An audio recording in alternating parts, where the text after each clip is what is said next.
Merci beaucoup, Justine. Alors, je vais commencer par me présenter, puis présenter aussi les intentions aujourd'hui sur ce webinaire.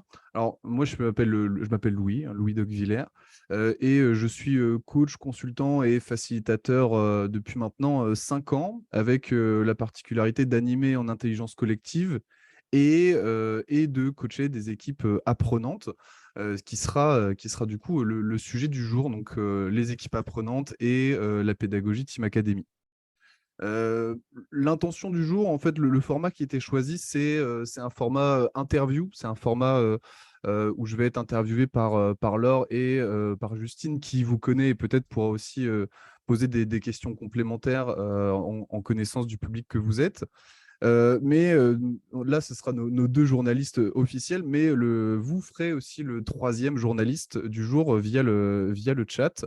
Donc, surtout, n'hésitez pas à poser vos questions au fur et à mesure, comme on a pu faire là sur cette petite introduction. Si les questions ne sont pas suffisamment claires, je vous donnerai la parole pour que vous puissiez développer votre propos et puis qu'on soit aussi dans une forme d'échange et pas juste dans il y a un Gugus qui parle et puis tous les autres écoutent. Mais j'ai vraiment l'intention de créer une interaction avec vous. Donc, donnez-vous-en à cœur joie pour vos questions parce que mon but, c'est aujourd'hui que ce soit clair pour vous au maximum. Et puis, vu que moi, je baigne dedans au quotidien, il y a des choses qui peuvent me paraître évidentes et peut-être pour vous, ce ne sera pas le cas. Donc, surtout, il n'y a pas de questions bêtes. N'hésitez pas à me questionner. Et puis, si la question que vous posez, j'y réponds juste après, ben, je vous le dirai et puis on reviendra dessus. Donc, voilà sur les modalités et le format. Et puis, vers la fin de cette interview, on aura un invité surprise. Je ne vous révèle pas encore qui c'est. Mais je garde mon téléphone à portée de main pour voir dans quelle modalité il arrive. Voilà un petit peu pour l'introduction et le format. Et rapidement, le sommaire des éléments qu'on va aborder, parce que oui, c'est un format interview, mais on a quand même découpé différentes parties et différents sujets. Donc, dans un premier temps, je vais vous raconter en quelques minutes mon histoire et puis ce qui m'a amené à faire aujourd'hui ce métier et de participer à cette école qui s'appelle la Team Academy. Ensuite, bah, je vais vous parler de la Team Academy. Qu'est-ce que c'est? Comment ça fonctionne? Qu'est-ce que ça apporte aux étudiants et pourquoi c'est si alternatif que ça? Dans un troisième temps, je vais aborder ce que j'ai pu développer grâce à cette pédagogie et ce que ça m'a apporté au service de projets concrets. Parce que la Team Academy, c'est une école qui nous invite à entreprendre. Et la quatrième partie, ça sera la mise en place au sein d'entreprises avec une expérience que je vous partagerai. Voilà un petit peu comment va s'articuler le sommaire du jour. Euh, donc, On y va? Laure, je te laisse la main pour la première question. Merci, merci. Alors, on va démarrer par la première partie, donc, et on va te demander, parce que la curiosité est piquée, raconte-nous ton histoire. Qui es-tu? D'où tu viens? Et comment tu es arrivé dans ce monde de l'équipe apprenante et de la Team Academy? Alors, je suis arrivé dans cette école un peu particulière parce que plus jeune, j'avais beaucoup de mal avec le système scolaire classique. Ça rentrait pas bien, ça fonctionnait pas. On était assis sur une chaise toute la journée et donc j'avais vraiment beaucoup de mal. J'étais pas un très très bon élève. Et en plus de ça, on rajoute une dyslexie qui est toujours très présente aujourd'hui et donc qui me donnait des difficultés à l'écrit et une précocité intellectuelle qui faisait que je m'ennuyais très rapidement. Et donc le format faisait que finalement, je terminais plutôt dans la case des cancres que dans la case des bons élèves. Donc voilà un petit peu ce qui m'a amené à la Team Academy. Mais au-delà de ça, en fait, j'ai quand même réussi à avoir mon bac. Je l'ai eu à 10,2, donc j'ai réussi à l'avoir. C'était une bonne chose. Mais après mon bac, j'ai eu la meilleure idée de ma vie, c'est de me dire, je vais aller faire un BTS. Youpi! Et donc, je me suis retrouvé au lycée après le lycée. Et du coup, j'ai pas du tout supporté. Et là, c'est vraiment poser la question de, OK, qu'est-ce que je fais et comment je fais pour me construire un avenir dans un système scolaire et éducatif qui me convient plus du tout, qui ne m'a jamais convenu d'ailleurs, mais vis-à-vis duquel je suis vraiment en souffrance. Et donc, on a fait des recherches avec mes parents. Et puis, en fait, je suis tombé sur cette fameuse école qui s'appelle le Bachelor de l'entrepreneur à Strasbourg, Dixit, la Team Academy, qui est une école qui vient de Finlande. Et oui, pardon, je ne regarde pas ma caméra, je vais vous mettre sur le bon écran. Parce que je partageais l'écran tout à l'heure, je vous avais mis sur le côté. Merci pour ça. Et donc, cette pédagogie qui est importée de Finlande, qui est une école qui a été mise en place à Strasbourg. Et donc, je suis allé visiter cette école. Ça m'a énormément plu parce que j'ai découvert des étudiants qui apprenaient par l'action auprès de clients et qui menaient des projets concrets et qui étaient évalués sur les compétences qu'ils développaient. Et donc, c'est là que je me suis dit, je vais faire cette école. Voilà où commence l'histoire. Merci. Donc, on comprend une histoire qui avait commencé sur des bases un petit peu pas cool, voilà, et qui finalement t'amène à atterrir à Strasbourg, dans cette école qui s'appelle la Team Academy. Alors, concrètement, ok, tu y vas quelques jours, tu te dis, c'est bien, j'ai envie d'y aller, mais si on rentre dedans, comment ça marche? Alors, comment ça marche pour introduire ça, parce que c'est quand même une pédagogie qui répond à plusieurs éléments. Je vais vous passer une petite vidéo, qui est une vidéo de la Team Academy en Suisse, qui va poser quelques bases. Et puis, je vais rentrer un petit peu plus dans le détail sur comment ça fonctionne. Alors, hop, du coup, je remets les vidéos sur le côté. Voilà, et je vais vous partager mon écran. Hop. Est-ce que c'est bon pour tout le monde? Est-ce que vous voyez la vidéo? Ouais, je vois des pouces. Super. Hop, je la lance. On est parti pour 3 minutes 30 et qui vont déjà faire un bon tour, une bonne première explication de ce que c'est. Et puis après, je rentre un petit peu plus dans le détail sur le fonctionnement. Team Academy, c'est un programme de formation qui s'inscrit dans le Bachelor en économie d'entreprise de la HESSO. Ce qui est très différent dans ce programme, c'est qu'il n'y a pas de grille de cours, il n'y a pas d'examen et il n'y a pas de professeur. C'est l'apprentissage en équipe et l'apprentissage par l'action. On va avoir des projets, les projets vont être mis en place, lancés par l'équipe, et de l'autre côté, on va avoir quand même des sessions de formation. À chaque lecture qu'on fait, on doit apporter un outil qui est utile à l'équipe. On est 17, donc on a plein d'outils qui se présentent et c'est ça qui est super. On a toujours 2 sessions de dialogue et de coaching obligatoires par semaine. Le coach a la responsabilité d'assurer qu'il y a certains cadres et que les choses se passent. Il se place à notre hauteur et il nous enseigne comme si on était des collègues. Il nous laisse quand même faire nos propres expériences et puis des fois on se plante parce que voilà. Mais c'est là qu'on apprend le plus. Il y a une structure très large qui est posée par le cadre HESSO Team Academy. Et il y a une structure beaucoup plus restreinte qui est posée par les étudiants. Moi, c'est ce qui me faisait le plus peur, c'est de travailler avec les autres. Et en fait, c'est impressionnant ce que 17 cerveaux apportent. Tout le monde veut s'exprimer et tout le monde veut partager parce qu'il aime recevoir des autres. Cette discipline, on se l'a un petit peu mise nous-mêmes parce qu'on voyait que si on était trop dissipé, on n'arrivait pas à faire tous les sujets qu'on aimerait aborder. Ça nous donne cette liberté d'être aussi enseignant et enseigné. Chacun apporte ses forces et ses faiblesses et c'est d'arriver à faire en sorte que tout ça amène à des résultats qui sont au-delà de ce qu'on peut imaginer. Il n'y a pas de bon ou de mauvais profil pour faire la Team Academy. Il faut juste avoir envie d'apprendre différemment. Il faut être entrepreneur, il faut avoir ça dans l'âme. On a fait des 24 heures clients, donc c'est un client qui vient nous rencontrer et qui nous expose une problématique qu'il a dans un de ses projets. Ensuite, pendant une journée, on va travailler à 17 sur cette question. Ils sont partis pour faire plein de dessins sur des murs à gauche, à droite. Ils sont divisés en 3 équipes pour à la fin de la journée nous présenter un rapport avec plein d'idées. D'avoir toutes ces personnes-là qui en même temps travaillent sur quelque chose, c'est vraiment unique. Ça les pousse aussi vers la qualité et ils ont cette envie de vraiment s'améliorer. Ils étaient vraiment à l'écoute aussi de mes suggestions. Ils travaillent en équipe, ils vont apprendre en équipe, mais on doit quand même les évaluer de façon individuelle. Donc tout d'abord, chaque étudiant s'auto-évalue. Ensuite, une deuxième évaluation, c'est les pairs qui vont pouvoir donner leur avis sur le portfolio de ses collègues. Et ensuite, le troisième pilier de l'évaluation à 360 degrés, c'est les coachs et un expert externe qui vont, eux, valider l'acquisition des ECTS qui sont liés à cette progression. Les jeunes qui vont rentrer dans la Team Academy, ils vont obtenir un bachelor en économie d'entreprise. Maintenant, ce qu'on constate dans les autres pays, c'est qu'une grande majorité de ces jeunes restent indépendants après le cursus. C'est une formation que j'aurais adoré faire. Je pense que c'est hyper concret. C'est quelque chose qui est très innovant. Je m'éclate à faire des projets, voilà. C'est à peu près le plus beau cadeau que me fait la Team Academy. C'est le kiff total. Là, je suis vraiment dans mon élément. Je travaille beaucoup et je fais ce que j'aime.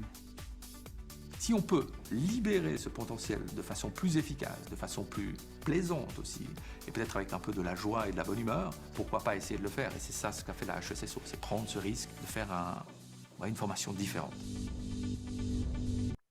Ok. Merci Louis. Alors Voilà. là, on a un peu l'impression d'être rentré dans la pub de la Team Academy. Donc nous, on va te titiller un petit peu. Honnêtement, les premiers jours, tu as quitté le lycée, tu as quitté le BTS, te voilà à la Team Academy. Ça se passe comment de l'autre côté du voile? Alors, c'est un grand vide. C'est un grand vide parce que là, on a pu mettre des images sur ce que c'est. Il y avait des chaises en cercle comme ça, et puis il y a un coach, il n'y a pas de prof, il n'y a pas de cours. Et donc, on arrive et puis on se demande ce qu'on va faire. On se demande comment ça fonctionne. On nous dit, voilà, bienvenue, vous avez une équipe. Voilà, les 15 personnes qui sont dans la salle sont les membres de votre équipe. Et avec cette équipe-là, tout au long de l'année, vous allez devoir mener des projets entrepreneuriaux, générer du chiffre d'affaires et à la fin, vous allez être évalué sur une grille de compétences, donc à savoir 21 compétences. Allez-y.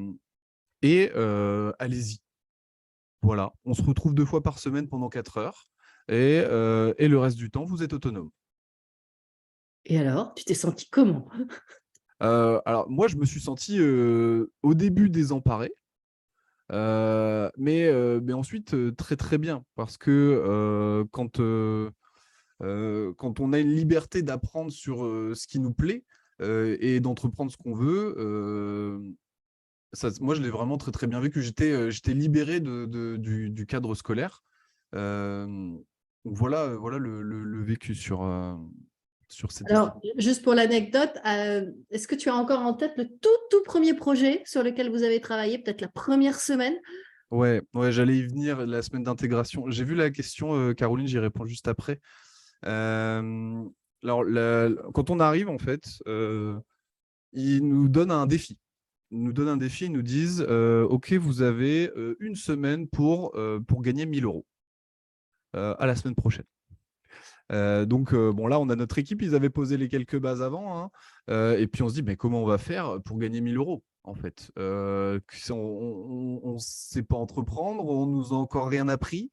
Comment je vais bien pouvoir faire pour gagner 1 000 €? Donc, en général, ce que toutes les promos font, c'est on va vendre des cases, on va acheter des petits pains au boulanger, au gros, et puis on va faire du porte-à-porte pour les vendre. On avait aussi fait des gâteaux maison qu'on avait vendus dans le hall de l'université. Et puis, en fait, à 15, comme ça, en s'organisant et puis en montant le projet, en fait, on se rend compte qu'au bout d'une semaine, on les a fait, les 1 000 €. Donc, c'est le premier apprentissage quand on arrive à la Team Academy, c'est oser et sortir de sa zone de confort pour réaliser ce qu'on a envie de réaliser.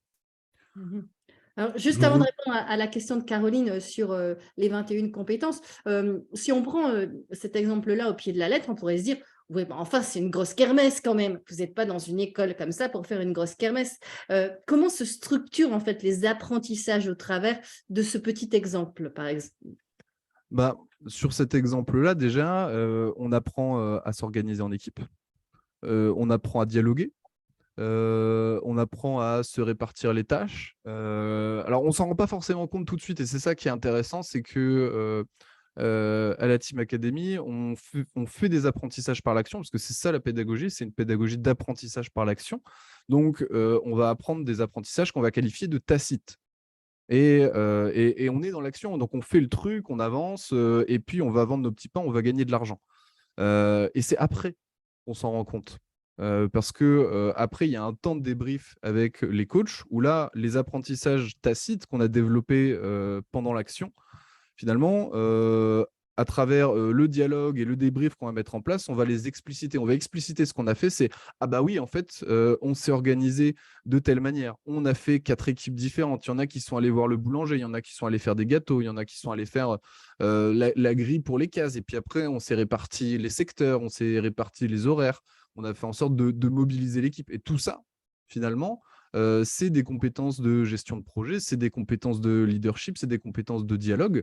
Sauf que quand on l'a fait, on ne le savait pas. Et c'est à travers le débrief qu'on s'est dit « Ah oui, mais en fait, ce qu'on a mis en place, on commence déjà à toucher des compétences qui pourraient nous être utiles dans le milieu professionnel. » Donc voilà comment se fait la création d'apprentissage en partant de l'action et puis ensuite avec cette étape de débrief et d'explicitation de ce qu'on a fait. Alors, tu viens de parler de compétences juste à l'instant, donc je reviens sur la question de Caroline. Est-ce que tu as en tête la palette de compétences, ou en tout cas les grandes masses des compétences qu'on vous demande d'acquérir, ces 21 compétences sur les 3 ans? Oui, tout à fait. Et je viens même de retrouver le document exact, donc je vous le partage là actuellement. Et donc, elles sont classées en 3 catégories. La première catégorie, c'est apprendre en équipe. Donc, ça, c'est traitement de l'informatique, des compétences en TIC. Donc, c'est tout ce qui a trait au Word, au PowerPoint, etc. Compétences d'apprentissage en équipe, c'est le fameux débrief dont je viens de vous parler tout à l'heure. Les méthodes et aptitudes personnelles pour apprendre à apprendre, c'est la capacité à se poser des propres défis, à identifier ce dont on a besoin d'apprendre pour avancer. Et on parlera ça juste après. Comment on fait en fait pour se poser des objectifs tout seul? La compétence en créativité, donc ça c'est une compétence qui peut être utile dans le cadre de travaux en équipe, d'innovation, de création de projets. Compétences relations internationales, compétences communication, la spontanéité. Donc là, on est plutôt sur une question de sortir de sa zone de confort. Après, on a sur des compétences sur le leadership d'équipe, gestion de soi, gestion de projet, leadership d'équipe, planification, coaching, stratégie et courage de faire des choix et d'avoir des ambitions. Donc vous voyez, il y a des compétences qui sont à la fois sur des choses qui sont très techniques, qu'on va qualifier de hard skills, et il y a des compétences qui sont sur du soft, sur ce qu'on va appeler les soft skills. Et en fait, c'est presque la première chose qu'on apprend au bachelor d'entrepreneur ou à la Team Academy. C'est à travailler sur soi pour travailler en équipe, pour savoir prendre le leadership sur un projet et emmener le groupe. Donc, si je termine rapidement sur les compétences, il y a compétences service client, négo-vente, gestion financière, marketing, innovation, théorisation de modèles et conceptualisation, création de réseau, hein, bon, c'est le réseautage, le fameux réseautage, les fameux apéros, et courage et volonté d'aller au-delà des frontières. À nouveau, on est sur une compétence qui est pour encourager aussi le fait d'oser aller au contact de nouvelles personnes, d'aller oser démarcher des clients, etc. Alors, je vais faire le lien tout de suite avec ce qui a été mentionné dans le film. Il parle d'évaluation, alors par les étudiants, par les pairs, par les coachs, par un extérieur à un moment donné. Et si on fait le lien avec cette grille, en entreprise en général, les grilles de compétences pour amener à de l'évaluation sont souvent assorties de faits observables, souvent même classés de 1 à 4 ou de 1 à 5. Alors, comment ça marche à la Team Academy, l'explicitation des niveaux de compétences pour s'évaluer? Alors, il y a 2 choses. Alors, je vais revenir rapidement sur le partage d'écran, parce que si je vous montre une compétence, voilà, ça, on a en fait 5 niveaux par compétence, de sans capacité niveau 0 jusqu'à expert niveau 5. Et chacune, alors attendez, si je descends un petit peu sur le document, voilà, on a par exemple les TIC, on a un descriptif des preuves à amener pour valider les différents niveaux de compétences reliés à chacune des compétences. Donc ça, c'est que la première, hein. Le document, il fait un nombre de pages, voilà. Donc là, si on est sur apprendre à apprendre, voilà les descriptifs et les preuves qu'on doit amener. Alors, je coupe le partage. Et du coup, Merci beaucoup. Alors, pour aller un peu, justement, pardon. je finis. Donc ça nous donne un référentiel, ça nous donne un cadre. Et après, nous, à travers nos projets, par exemple, je vais organiser un événement, je vais organiser une soirée. À un moment, on avait fait une soirée Halloween où on avait rassemblé 150 étudiants. On avait vendu des boissons, on avait trouvé la musique, on avait fait l'organisation, etc. Tout ça, pendant cette fameuse étape de débrief dont je parlais tout à l'heure, on va l'expliciter, on va soit le passer à l'écrit, donc soit sur un outil qui s'appelle le Motorola, qui est un outil de débrief, qu'on testera à la fin du webinaire, soit à travers un reflection paper qui est un écrit sur l'action. Et donc ça vient constituer des preuves qu'on va aller mettre dans notre portfolio et qui nous serviront finalement de preuves pour valider tel ou tel niveau de compétence en fonction du référentiel que je viens de présenter. Voilà comment est-ce qu'on vient valider les compétences. Et après, dans la vidéo, ils l'ont dit, il y a 3 niveaux de validation. Il y a l'auto-évaluation, qui est ce que l'étudiant va faire et va dire « Tiens, moi, je pense que j'en suis à peu près là ». Il y a l'évaluation par les pairs, donc c'est les membres de l'équipe. Et il y a l'évaluation par les coachs ou les clients en confirmation de « Bah oui, il est venu sur le terrain, et il a mis ça en œuvre, je peux confirmer que son niveau de compétence, il est à ce stade-là. » Ou alors, à l'inverse, il est un peu plus bas. Ou alors, bah moi, non, en fait, je trouve qu'il est plus haut, en fait. Voilà comment ça fonctionne. Merci. Alors, tu as mentionné la compétence d'apprendre à apprendre et des outils spécifiques pour apprendre à apprendre. Est-ce que tu veux bien nous parler de ces fameux outils maison Team Academy? Ouais, tout à fait. Alors, il y en a deux grands outils qui s'appellent, l'outil phare s'appelle le Learning Contract qui se dérive de 2 manières. Le Learning Contract, c'est ce qu'on va appeler en français un contrat d'apprentissage. Donc, c'est un outil qui consiste à répondre à 5 questions. C'est d'où je viens, où j'en suis, où je vais, comment j'y vais et comment je sais que j'y suis arrivé. Vous voulez que je vous les redise? Je vois qu'il y en a qui sont en train de noter. Ouais. Ce que je vais faire, c'est que je vais vous les écrire dans le chat. Je vais les dire à l'oral. Donc, c'est d'où je viens, où j'en suis, où je vais, comment j'y vais et comment je sais que j'y suis arrivé. Je vous explique un petit peu le pourquoi de chaque question. La première question, d'où je viens, c'est une question qui permet de prendre conscience du chemin parcouru. Depuis le moment où on a commencé à apprendre. Donc, en fonction de quand est-ce que vous rédigez votre learning contract, vous pouvez commencer assez tôt dans votre enfance ou commencer après votre bac. Là, après, c'est en fonction de la sensibilité de chacun, en tout cas pour la première fois. Mais une fois que vous recommencez cet outil, parce que c'est un outil qui se réitère tous les 3 à 6 mois, alors peut-être que dans le milieu professionnel, ça va plutôt être 1 ou 2 ans, mais quand on est étudiant au bachelor, c'est plutôt tous les 2-3 mois en général qu'on réécrit ce learning contract. Donc, c'est de dire, OK, depuis la dernière fois que j'ai rédigé mon learning contract, qu'est-ce que j'ai fait? Donc, cette première question-là, elle permet vraiment de prendre conscience du chemin parcouru. Et à nouveau, on est sur une question d'explicitation des choses qu'on a fait. Parce qu'on ne se rend pas toujours compte de ce qu'on a fait. Puis quand on prend le temps de se poser, de se dire « Ah bah oui, depuis les 3 derniers mois, en fait, dans mon projet, j'ai fait ça, ça, ça et ça. J'ai recruté autant de personnes, j'ai organisé un événement. Ah ouais, en fait, j'ai quand même fait beaucoup de choses. » Donc ça, c'est pour la première question. La deuxième, c'est où j'en suis, c'est de dire OK, où j'en suis aujourd'hui dans mes projets, dans ma vie, dans mes aspirations, dans mes croyances. Alors, je ne parle pas spécifiquement de croyances religieuses, je parle plutôt de schémas mentaux, de fonctionnement qu'on pouvait avoir il y a 6 mois et qu'on n'a plus aujourd'hui. Se dire, ah bah tiens, je pensais que ça ne servait à rien d'aller dans les apéros entrepreneurs parce qu'on rencontre personne. Ah bah en fait, j'ai peut-être évolué là-dessus. Ça pareil sur des valeurs. Par exemple, j'ai vécu dans un projet un gros clash parce qu'il y avait des non-dits qui traînaient sous le tapis. Aujourd'hui, j'en suis à me dire que l'authenticité, c'est vraiment très, très important pour que nos projets ils puissent continuer et être menés à bien. Donc voilà pour cette question d'où j'en suis, c'est de dire, OK, c'est quoi mon moment T maintenant? Donc ça, c'est pour faire le point sur le passé et puis ensuite le présent. Et après, les 3 questions d'après, c'est le futur, c'est de dire, OK, à partir de maintenant que j'ai fait le point, que j'ai pris conscience de ce que j'ai parcouru, qu'est-ce que j'ai envie de développer? Qu'est-ce que j'ai envie de faire? Qu'est-ce que j'ai envie de réaliser? Et donc là, on va se noter les grandes lignes. Se dire, ah bah, dans 6 mois, j'aimerais avoir développé mon projet et faire 5 000 € de CA en développant un nouveau produit, en sortant une nouvelle gamme, ou voilà, je pose des exemples, hein, il n'y a pas forcément de fondement derrière. Une fois qu'on a posé ces grandes lignes, déjà, on les a synthétisées.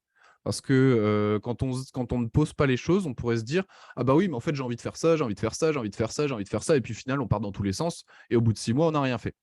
Et donc là, l'idée, c'est de les formaliser, de les poser à l'écrit.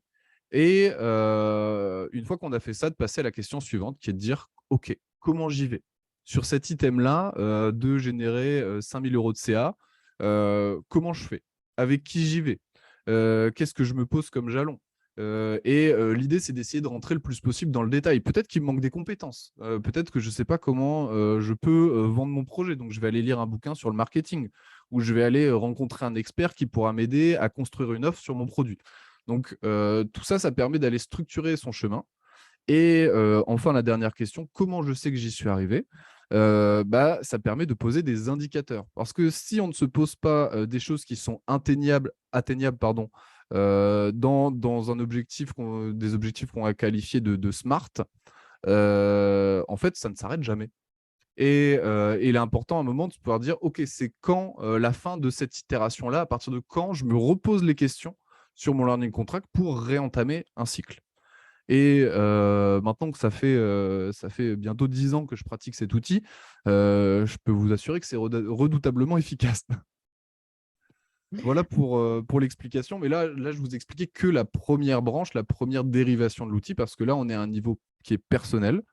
Et une fois que chacun des membres de l'équipe a fait ça, on va les partager au reste de l'équipe et pas faire une synthèse, mais essayer d'aller chercher quels sont les points communs, quelles sont les choses qui nous relient au travers des learning contracts individuels pour aller vers la création d'un learning contract collectif. Donc, si je vous donne un exemple, c'est « Ah tiens, par exemple, toi, tu veux travailler ton leadership. Toi, tu veux travailler le marketing. Toi, tu as envie de développer un site internet. » On pourrait peut-être se faire un projet ensemble où toi, tu es le leader, toi, tu t'occupes du marketing, toi, tu construis le site et on essaye de trouver quelque chose qui rassemble nos aspirations de développement. Et donc là, on va arriver à ce qu'on va appeler un learning contract qui répond globalement aux mêmes questions, mais pas au même niveau. Donc, entre l'individuel et le collectif. Merci. Donc, un enseignement très libre et en même temps très structuré. Dans les grandes structures, tu nous parles des 21 compétences, tu nous parles de l'outil Learning Contract individuel, de l'outil Learning Contract collectif et de l'outil de réflexivité, si j'ai bien entendu, hein, qui est le Motorola, c'est-à-dire poser des questions à la fin, c'est ça? Tout à fait. Alors, là, on va le pratiquer tout à l'heure, mais je peux vous le donner maintenant. C'est un outil qui invite à répondre à chaque question. Et là, pour le coup, est un outil qui se fait de manière très régulière. Quand on est au bachelor, on le fait tous les jours. Même encore aujourd'hui, à chaque fois que je termine une journée, en tout cas au moins quand je travaille en équipe ou quand j'anime un séminaire, je prends le temps de rédiger cet outil. En général, je le fais aussi avec les groupes que j'anime directement. Donc, l'outil, c'est 4 questions. C'est qu'est-ce qui s'est bien passé? Alors là, on va aller doucement parce qu'on a vu que tout à l'heure, tout le monde notait. Je vais les écrire en même temps. Je vais les écrire en même temps. Qu'est-ce qui s'est bien passé? Qu'est-ce qui s'est moins bien passé ou qu'on aurait pu améliorer? Moi, je préfère la deuxième formulation parce qu'elle amène du constructif plutôt que de dire qu'est-ce qui s'est pas bien passé, puis point, et puis en fait, on jette le pavé dans la mare. C'est OK, on a le droit d'avoir des choses qui ne sont pas bien passées, mais comment on le formule de manière constructive pour que la prochaine fois, on puisse rebondir. Donc ça, c'est les 2 premières questions.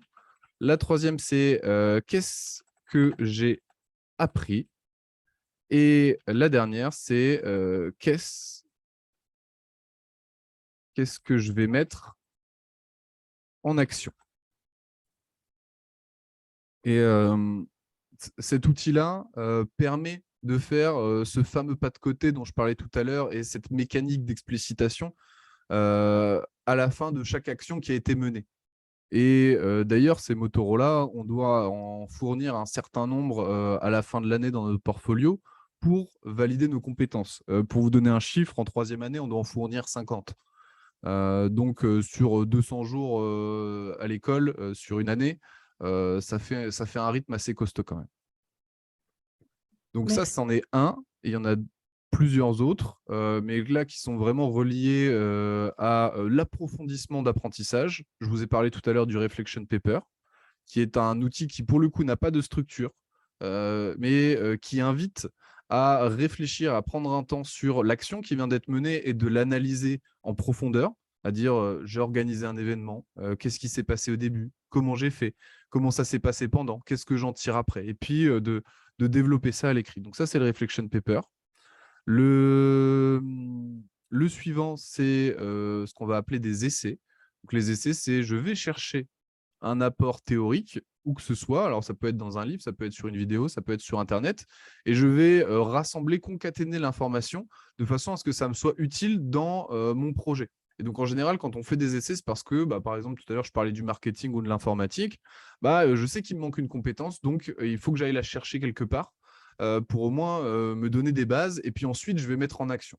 Donc, c'est vraiment aller chercher des informations théoriques pour se dire ensuite comment je pourrais l'appliquer à mon projet. S'il n'y a pas cette notion d'application au projet, c'est moins valide. Ouais. Alors, on a entendu dans le film, dans toutes les structures de la Team Academy, j'ai cru comprendre qu'il y avait des temps de partage de tout ça, des Motorola, des essais, des questions. C'est quand, c'est comment, c'est animé par qui Alors, c'est ce qu'il parlait il parlait des TS. Alors, ce n'est pas tentative de suicide, c'est training session. Je sais qu'on me l'a dit plusieurs fois. Tu sais que TS, ouais, bon, voilà. Ce sont des training sessions, donc on se rassemble 2 fois par semaine pendant 4 heures, supervisé par un coach. Et on partage au reste de l'équipe donc ces fameux Motorola, ces essais, ces reflection papers, et on récupère du feedback. On échange dessus. Et en fait, ça rend l'apprentissage exponentiel parce que l'expérience qu'a eu un collègue sur un projet, ça va nous permettre de gagner du temps, nous peut-être de notre côté parce qu'on va amener la même chose et inversement. Et donc, le fait d'être plusieurs cerveaux à apprendre en même temps et à mener en même temps des actions et à se les partager, à s'enrichir, à se challenger, tout ça fait que l'apprentissage est vraiment très, très rapide. Donc, Alors, il y a eu chez Germe, il y a le co-développement qui existe. Est-ce que tu saurais nous dire la différence peut-être entre une training session et une séance de co-développement éventuellement? Le co-développement, on peut le pratiquer en training session. Parce que le co-développement, c'est on pose une problématique, il y a des clients et puis il y a des consultants. Ça pourrait être, c'est une bonne métaphore de ce qui peut se passer en TS, mais il n'y a pas que ça qui se passe en TS. Il y a aussi la gestion de ce qui se passe dans l'équipe. Il peut y avoir des conflits, il peut y avoir des mésententes. L'équipe, c'est aussi un bac à sable pour tester des choses. Par exemple, je veux tester une animation en créativité que je dois faire avec des clients pour taffer sur un nouveau produit. Est-ce que vous voulez bien qu'on se prenne une demi-heure pour que je vous fasse l'animation? Et puis, donc, l'équipe vit l'animation et après, elle fait des retours. Donc, ça va un petit peu au-delà, même quand même vachement au-delà du codev en termes de liberté, parce que le codev, ça répond à une structure qui est fixe. Là, les training sessions, ce sont les étudiants qui, au fur et à mesure de leur cycle, vont poser leur propre cadre, leurs propres principes de fonctionnement et vont amener eux-mêmes le contenu. Merci. Alors, une dernière question sur le fonctionnement de la Team Academy avant qu'on passe à l'illustration concrète d'une création d'entreprise. L'un des étudiants a dit dans l'une des structures et l'une des plus fortes, il y a la discipline du groupe. Qu'est-ce que ça veut dire? Ça veut dire ce que ça veut dire. C'est que c'est un apprentissage qui est très libre. Donc, quand on ne se met pas de cadre ou quand on ne se met pas de deadline ou pas de limite, ça pourrait être la porte ouverte à j'en fais le moins possible et je me planque. Sauf que ce n'est pas l'objectif. L'objectif, c'est d'apprendre, c'est d'entreprendre, c'est de s'enrichir. Et donc, ils ont dû vivre ce qu'on a vécu, nous aussi, avec mon équipe. C'est qu'il y a un moment, le cadre fout le camp et en fait, il ne se passe plus rien.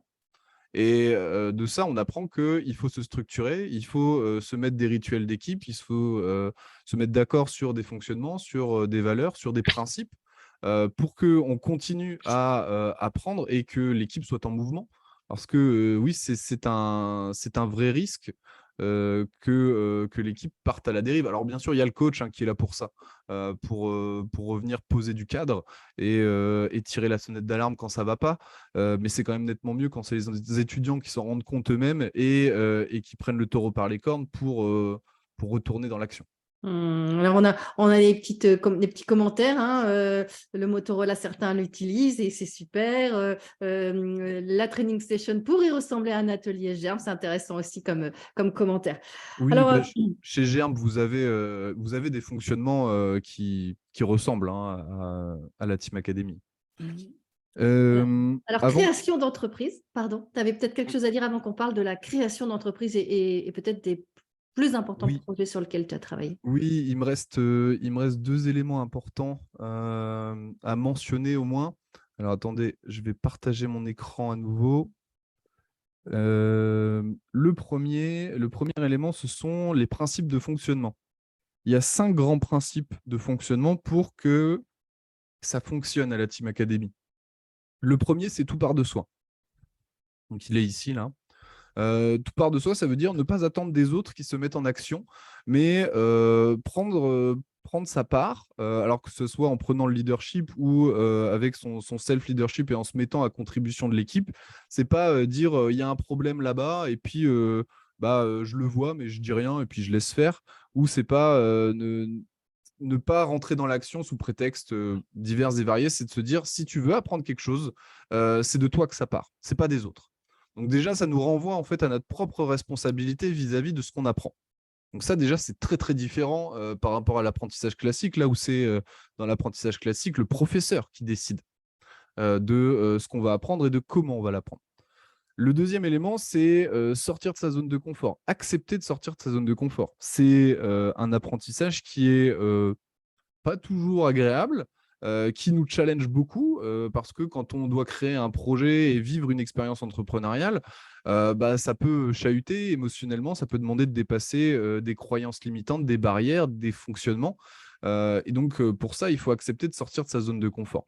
Surtout qu'à partir du moment où on sort de sa zone de confort, c'est le moment où on commence à apprendre. Donc, c'est vraiment très, très important. L'élément suivant, c'est l'avocat de l'ange. Alors, l'avocat de l'ange, c'est aussi un principe en créativité.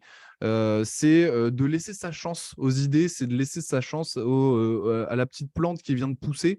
Parce que c'est sûr que si on l'écrase d'un coup avec son gros pied ou sa grosse chaussure, en fait, la petite pousse, elle n'aura jamais l'occasion d'émerger.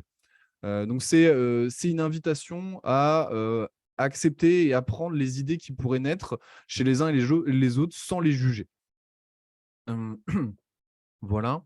Le suivant, c'est accepter le chaos. Alors aujourd'hui, on pourrait aussi le traduire par accepter la complexité. C'est que oui, on ne va pas toujours pouvoir faire tout ce qu'on a envie. On ne va pas toujours réussir. Ça ne va pas toujours se passer comme ce qu'on avait prévu. Et quelque part, accepter ça, c'est aussi nous permettre d'apprendre. Et le dernier élément, et pas des moindres, même probablement le plus important à la Team Academy, et ils en ont parlé tout à l'heure dans la vidéo, c'est la question du droit à l'erreur. C'est une école dans laquelle on va apprendre par l'erreur. Le but, c'est pas de réussir, c'est pas de gagner. Le but, c'est d'essayer, c'est de faire et c'est d'apprendre. Et en osant faire, donc en sortant de sa zone de confort, on ose faire des erreurs et ces erreurs sont vraiment très, très apprenantes. Voilà pour les 5 principes qui drivent toute la culture qu'il peut y avoir au bachelor chez les étudiants. Et le dernier élément, c'est depuis tout à l'heure, je vous parle d'apprentissage explicite, enfin tacite et explicite. Et en fait, ça repose sur ce qu'on appelle le schéma de Kolb. Vous pourrez taper sur Internet, il y a une vidéo en canadien où je pourrais vous mettre le lien tout à l'heure si vous voulez, qui explique en détail comment fonctionne le schéma de Kolb. Je ne vais pas trop m'attarder dessus, mais rapidement, ce qu'il faut savoir, c'est que quand on vit une expérience, pardon, je reprends, c'est comment est-ce qu'on apprend par l'action. Et apprendre par l'action, c'est d'abord vivre une expérience, ensuite l'analyser, donc avec tous les outils dont j'ai parlé tout à l'heure. Dans un troisième temps, la partager. Et c'est pour ça que l'équipe est là, nous permettre de récupérer du feedback et de s'enrichir à nouveau sur ces 2 étapes qui sont l'analyse et le partage.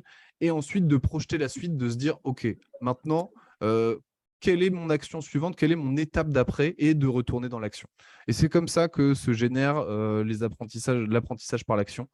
et que fonctionne la pédagogie au bachelor. Voilà Merci pour Louis ce que je vais vous partager en plus. Merci pour ce grand tour de pédagogie dans cette école, pas comme les autres. Alors, on va rentrer dans le concret, parce que si mes fiches sont exactes, j'ai l'info que l'un des projets que tu as mené avec ton équipe vous a amené à gagner Entreprendre pour apprendre en Alsace. Oui, Nous, on voudrait en savoir plus. c'est exact. Donc, depuis tout à l'heure, je parle de projet. Donc là, on va parler un petit peu plus du projet phare un peu qui m'a porté sur les 3 ans. Alors, j'en ai fait beaucoup des projets. Je pense que sur les 3 ans, j'ai dû en faire une dizaine au total. Mais celui-là, ça a vraiment été mon projet fil rouge. Alors, pour vous donner un petit peu le pitch, je suis un joueur de jeux vidéo, j'adore les jeux vidéo, c'est une de mes passions. Et donc, avec 2 amis, on a décidé de créer une communauté de joueurs de jeux vidéo basée sur des valeurs. Donc, les valeurs qui sont le fair play, l'entraide, la bienveillance et la maturité. Alors, pourquoi faire un tel projet? Parce que bon, pour ceux qui ne jouent pas, ça pourra paraître bizarre, mais les jeux vidéo sont un nid à personnes qui vont être toxiques ou insultantes, notamment quand on joue sur des jeux vidéo en ligne. Et donc, nous, ce qu'on voulait, c'était créer une bulle de bienveillance et de bien-être, parce qu'en général, quand on va jouer aux jeux vidéo, c'est en fin de journée et après une journée de boulot. Donc, on a juste envie de se détendre et pas de se prendre la tête avec des gens qui nous insultent gratuitement. Donc, le projet, c'est de créer ça et de réussir à le monétiser. Et donc, effectivement, avec ce projet-là, au bout de 2 ans, on a participé au concours Entreprendre pour apprendre en Alsace et on a eu le premier prix lauréat post-bac. Alors, concrètement, ça fonctionnait comment? Vous étiez combien? Voilà. Qu'est-ce que tu peux nous livrer comme idée principale pour qu'on rentre un peu dans ce projet? Donc là, je vous ai posé le pitch, hein, c'était important pour comprendre. Et forcément, à l'époque, je ne connaissais pas forcément beaucoup de structuration ou de façon dont on fonctionnait dans des organisations. Et assez vite, on a grossi jusqu'à arriver, et encore aujourd'hui, à plus de 600 personnes dans la communauté. La seule organisation que je connaissais, c'était justement l'organisation apprenante. Donc, on a structuré le projet comme ça. C'est-à-dire qu'on l'a structuré en 3 équipes apprenantes différentes, avec des niveaux différents et des objectifs et des secteurs différents pour chaque équipe. Donc, on avait une équipe spécialisée sur la modération qu'on va dire niveau 1. Donc, c'est les messages du tout venant, c'est les petites vigilances et les personnes à surveiller. Et puis aussi l'organisation d'événements. On avait une équipe modération, on va dire, niveau 2, qui là étaient des admins avec plus de droits et qui nous aidaient à trouver des financements, qui nous aidaient sur la communication, qui nous aidaient sur les réseaux, qui nous aidaient à faire de la pub pour cette communauté. Et puis, il y avait la 3e équipe qui était l'équipe on va dire, d'entrepreneurs qui chapeautaient le projet, dont évidemment je faisais partie. Qui, elle, s'occupait de la gestion financière, de participer à des concours entrepreneuriaux, d'être présent dans des salons de jeux vidéo pour faire de la com, etc. etc. Donc, voilà la structuration qu'on avait, et chaque équipe fonctionnait en équipe apprenante, c'est-à-dire avec ces notions d'apprentissage par l'action. Avec du recul, tes apprentissages au travers de cette expérience, tes principaux apprentissages, comment tu pourrais nous les résumer? Alors, il y en a eu beaucoup, beaucoup, parce que ça a été très chahuté. Ça a duré quand même presque 6 ans, cette aventure, jusqu'à ce que je la quitte il y a quelques années maintenant, même si elle existe toujours aujourd'hui. Mon premier apprentissage, c'était évidemment la posture de leader de projet, puisque c'était moi le leader du projet. En fait, dans les équipes apprenantes, quand on arrive à un niveau suffisamment, j'ai pas envie de dire bon, mais à une maîtrise du système de l'équipe apprenante suffisamment élevée, en fait, se placer et se nommer un leader, ça devient vraiment très important. Ça donne encore un coup de boost en plus à l'équipe. Tout à l'heure, on parlait de c'est quoi les jalons qu'on se met pour que l'équipe avance. Il y a cette fameuse question du leadership.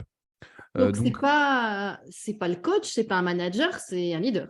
c'est un leader d'équipe. C'est un leader d'équipe qui va aider l'équipe à se réaliser dans ce qu'elle entreprend, qui va s'occuper de la coordination, qui va aller écouter les personnes, qui va essayer de mettre les problèmes sur la table, de les résoudre, qui va te donner un cap, qui va donner une vision, qui va porter les valeurs. Donc ça, c'est des choses que à la fois j'ai appris avec ma promo, puisque j'ai été leader pendant 1 an et demi sur les 3 ans, mais aussi que j'ai appris dans mon projet de communauté de joueurs de jeux vidéo, parce que là, pour le coup, j'ai été leader pendant 6 ans.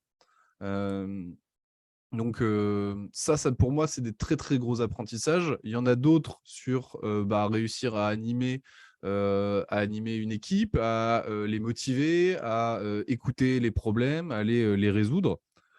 Et évidemment, vous étiez tous dans la même pièce, j'imagine. Non, je n'ai jamais vu personne pendant beaucoup d'années, puisque par définition, les gamers sont à distance. Donc tout ce management-là se faisait uniquement en distanciel. Et de surcroît, on ne gagnait pas d'argent. Donc je ne pouvais payer personne. C'est pour ça qu'après, c'est devenu une association, parce qu'on ne pouvait pas... on avait un défi. Et ce défi, c'était de réussir à manager et à animer des personnes qui étaient uniquement en distanciel et pas payées. Donc c'est pour ça que tout à l'heure, j'ai parlé de sens, de vision, de valeur et d'animation de réunion. J'y viendrai juste après, parce que c'était un vrai défi pour nous. Donc, dans ce que j'ai appris et ce que j'ai dû mettre en place, ce sont des réunions attractives, efficaces, dans lesquelles il régnait une bonne humeur, dans lesquelles les gens se sentaient se réaliser, et puis surtout dans lesquelles ils apprenaient des choses et ils développaient des compétences qu'ils pouvaient soit réutiliser dans leur projet personnel ou voire même au travail. Et donc, en fait, quelque part, c'est ces éléments-là qui me permettaient de les garder engagés, parce que tout le monde avait bien conscience que le projet était en train de se mettre sur place et que même moi, j'ai jamais gagné un centime avec, donc je pouvais évidemment payer personne. Avant que tu nous parles juste des réunions, tu as parlé des valeurs. Est-ce qu'il y avait une valeur en particulier que vous avez fait vivre et qui qui se voyait dans votre mode de fonctionnement de manière très forte? Oui, tout à l'heure, j'ai parlé de l'authenticité. Pour moi, c'est une valeur qui est très, très, très, très forte et très, très porteuse. C'est d'oser être ce qui on est, d'oser dire ce qu'on pense. On a le droit de ne pas être d'accord, mais après, si on cache des choses et si on laisse traîner des non-dits, en fait, ça pourrit dans l'équipe. On l'a vécu à un moment, le projet s'est complètement écroulé. Au bout d'1 an de création, on a perdu l'embryon de communauté. Et puis d'ailleurs, il y a un mec qui s'est barré en détruisant tous les documents. Donc ça, c'était une belle erreur parce que en fait, il y avait un manque d'authenticité, il y avait un manque de transparence. On l'avait pas détecté et du jour au lendemain, on avait une communauté d'environ 50 personnes et le lendemain, on n'avait plus personne, il restait plus que des cendres. Donc l'authenticité, pour moi, c'est vraiment très important. Et dans cette autorisation à l'authenticité, il y a aussi l'accueil sans jugement de ce que les personnes peuvent dire. Et puis d'essayer de trouver des compromis, de trouver des solutions qui conviennent à tous. Donc ça faisait partie vraiment des valeurs qui étaient vécues au sein du projet et qui donnaient vraiment une puissance à l'équipe qui était phénoménale. Au début, les personnes qui arrivaient étaient arrivées un petit peu à tâtons. Puis quand elles voyaient ceux qui étaient là depuis déjà quelques mois ou quelques années par moment, au final, elles osaient se livrer et ça donnait vraiment une puissance à l'équipe qui était très, très forte. Tu as brièvement évoqué les principes de performance en réunion. Tu veux nous en dire plus? Inspiré en fait du fonctionnement en équipe apprenante, des rôles d'Alain Cardon, on a mis sur pied, grâce à ce fonctionnement apprenant qui était en place dans les équipes du projet, on a mis sur pied une méthode de réunion. Alors, on a mis 2-3 ans à force de l'affiner et puis de se faire des retours et justement d'être authentique en disant quand on passe 25 minutes à parler d'un truc où tout le monde s'endort, ça sert à rien. Il faut qu'on trouve une solution. À force de faire ça, en fait, on est arrivé à un mode de performance en réunion très, très efficace et qui d'ailleurs a été mon premier pas en tant que consultant, c'était de mettre en place ce mode de fonctionnement de réunion au sein des entreprises, directement dans les équipes sur du coaching terrain. Tellement ça fonctionnait bien. Et c'est vrai que la méthode, elle est assez puissante. Ce n'est pas le seul élément qu'on a développé. On a aussi développé dire une méthode de management d'équipe opérationnelle. Alors, c'est un gros mot dit comme ça, mais c'est un processus qui permet de passer de la création d'équipe à une vision un peu plus long terme sur 1 ou 2 ans, à une vision très opérationnelle sur 3-4 mois, avec différents outils qu'on a expérimentés, adaptés au fur et à mesure pour aboutir à cette fameuse méthode et à la façon dont fonctionnait le projet. Donc, pour vous donner une visibilité un petit peu dessus sur les étapes, il y avait la première étape qui était de faire une rétrospective. Faire une rétrospective de qu'est-ce qui vient de se passer sur les 6 derniers mois, qu'est-ce qu'il y avait de positif, qu'est-ce qu'il y avait de négatif, qu'est-ce qu'on en apprend de ces 6 derniers mois. Ensuite, on partageait nos fameux learning contracts individuels.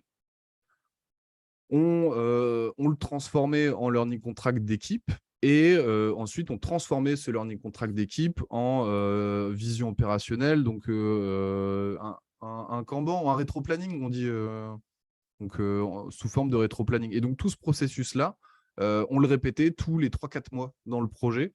Et donc, on construisait la stratégie du projet avec toute l'équipe. Et tout le monde contribuait à ça. Et donc, ça nourrissait à la fois le côté humain, à la fois l'aspect réalisation, l'aspect développement des compétences et la motivation à faire les choses, puisque les gens avaient choisi les choses qu'on faisait. Merci Voilà. Louis. Donc là, on Alors, commence à arriver sur le thème du jour qui est comment est-ce qu'on manage avec ces outils-là. mais oui. Et donc, juste avant qu'on passe à la transposition en entreprise, on va peut-être se retourner vers tous nos participants. Est-ce qu'il y aura une ou deux questions sur tout ce qui concerne la Team Academy? Si vous avez des questions, levez la main.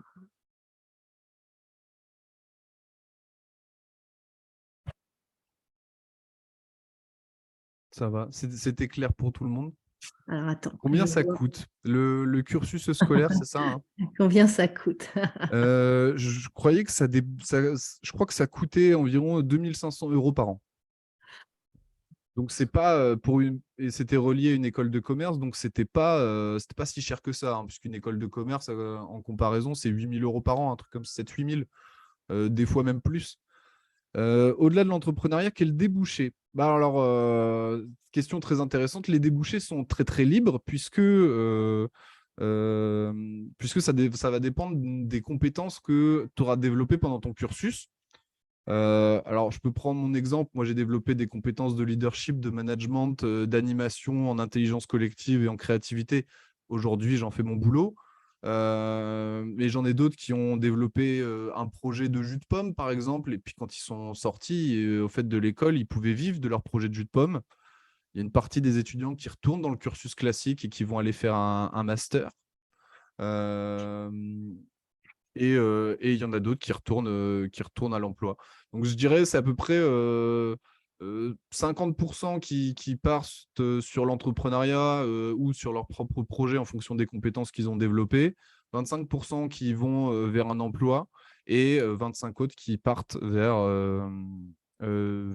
retournent vers le cursus classique pour aller chercher jusqu'au master. Alors, il y a d'autres questions, hein, Ouais, je les lis. Combien de temps ça dure? Il n'y a pas que des jeunes. Alors, ça dure 3 ans.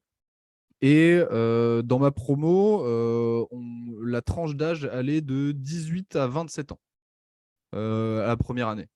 Donc, il n'y a pas particulièrement de tranche d'âge. Par contre, c'est vrai que cette formation-là se veut une formation initiale post-bac.